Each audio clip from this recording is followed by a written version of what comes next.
안녕하세요. 오늘은 좀 흥미로운 주제를 가져왔습니다. 기업이 파산했을 때, 그 복잡한 절차들 있잖아요. 그거 어떻게 하면 더 빠르고 또 공정하게 처리할 수 있을지 이 문제에 대해서 한 판사님이 쓰신 논문이 있고요.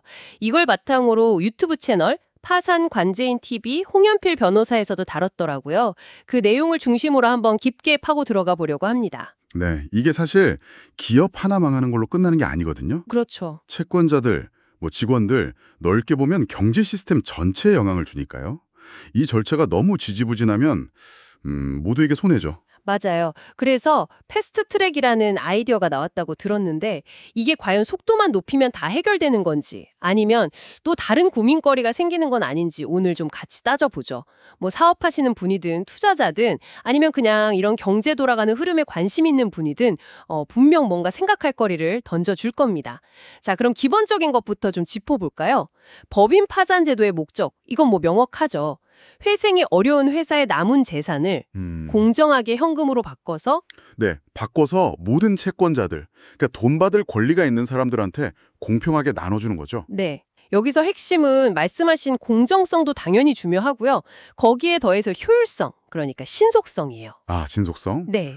파산 절차에서는 정말 시간이 돈이거든요. 하루하루 그냥 흘려보내면 회사 자산 가치는 계속 떨어지고 그걸 관리하는 데 드는 비용은 또 계속 늘어나고요.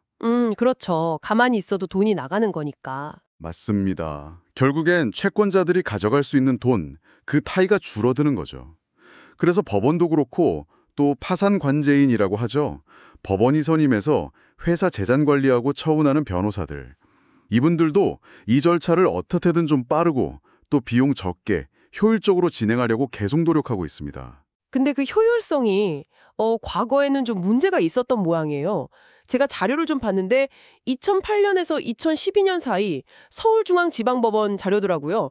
보니까 파산 신청 건수는 계속 느는데 사건 하나 처리하는 데 걸리는 시간이 상당하더라고요. 네, 그랬습니다. 특히 제가 좀 놀랐던 건 나눠줄 재산이 거의 없는 게 뻔한 사건들 있잖아요. 실무에선 뭐 20페이지 사건이라고 부른다던데. 아, 네, 20페이지. 네, 그럼 단순해 보이는 사건조차 평균 1년 반, 거의 그 정도 걸렸다는 거예요. 재산이 좀 있고 복잡하면 뭐 3년 넘는 경우도 흔했고요.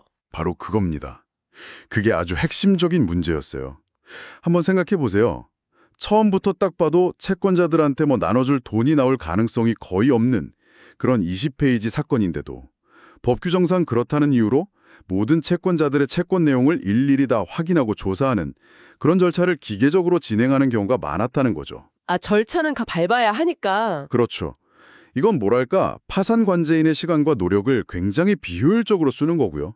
정작 더 중요한 일, 예를 들어 숨겨진 재산을 찾는다거나 남아있는 자산을 제값 받고 파는데 집중하기 어렵게 만들었죠. 채권자들 입장에서도 엄청 답답했겠네요. 어차피 받을 돈 거의 없는 거 빨리 확인하고 그래야 뭐 세금 처리라도 할 텐데 대손 처리 같은 거요. 맞아요. 대손 처리하려면 파산 종결이나 폐지 결정이 빨리 나야 유리한데 그냥 절차 끝날 때까지 하염없이 기다려야 하는 상황이었으니까요.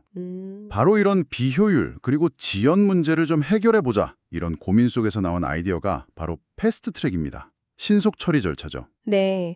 논문에서도 이 패스트트랙 부분을 상당히 중요하게 다루던데요. 구체적으로 어떤 방식인가요? 기존 절차랑 뭐가 확 다른 거죠? 핵심은 이겁니다. 파산 선고하고 나서 아주 초기에 한 달 내외로요.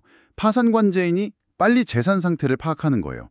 그래서 이 사건은 아무리 뒤져봐도 채권자 배당까지 가기는 어렵겠다. 즉 20폐지가 될 가능성이 아주 높다. 이렇게 판단이 서면요. 굳이 지금 당장 모든 채권을 신고받고 조사하는 복잡한 절차를 진행하지 말자는 겁니다. 일단 멈추자는 거군요. 네, 법원에 요청해서 채권 신고 기간을 정하거나 채권 조사 기일을 잡는 걸 일단 나중으로 미뤄달라. 추후 지정이라고 하는데요. 그렇게 요청하는 거죠. 그럼 채권 조사는 아예 안 하고 그냥 넘어가는 건가요? 만약에 나중에라도 혹시 숨겨둔 재산 같은 게 발견되면 그땐 어떡하죠? 그거 좋은 질문인데요. 그냥 건너뛰는 게 아니고요. 유보하는 겁니다. 잠시 보류하는 거죠. 정말 만약에요. 파산관제인이 열심히 노력해서 숨겨진 재산을 찾아냈다거나 예상치 못하게 자산 매각 대금이 많이 들어와서 배당할 가능성이 생겼다. 그러면 그때 가서 네, 그때 가서 정식으로 채권 조사 기회를 다시 정하고 절차를 진행하면 되는 겁니다. 시간과 자원을 정말 필요한 사건, 필요한 부분에 집중해서 쓰자는 취지죠. 아하, 이해가 되네요. 이런 방식은 사실 뭐 완전히 새로운 건 아니고요. 일본이나 미국에서도 비슷한 제도를 활용하고 있고요. 우리나라 개인 파산 절차에서는 이미 시행 중인 방식이기도 합니다. 그래서 법 해석상으로도 충분히 가능하다고 본 거죠.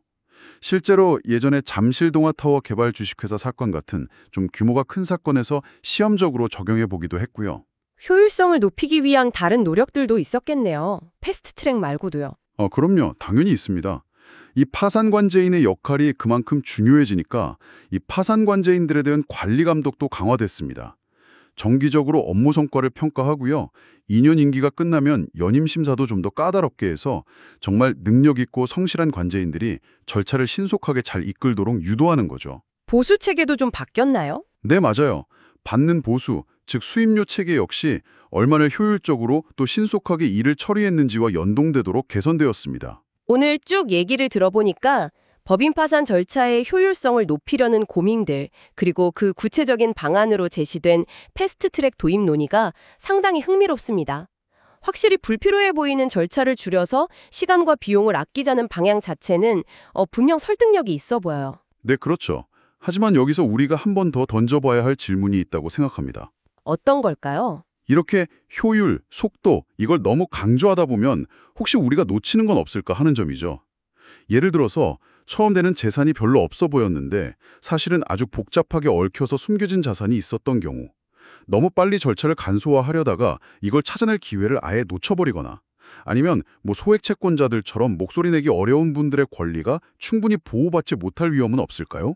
아, 그러네요. 속도 내다가 중요한 걸 놓칠 수도 있다는 거군요. 맞습니다.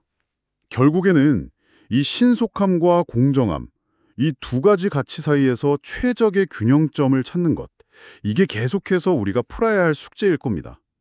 여러분은 이 균형점을 어디에 두어야 한다고 생각하시나요?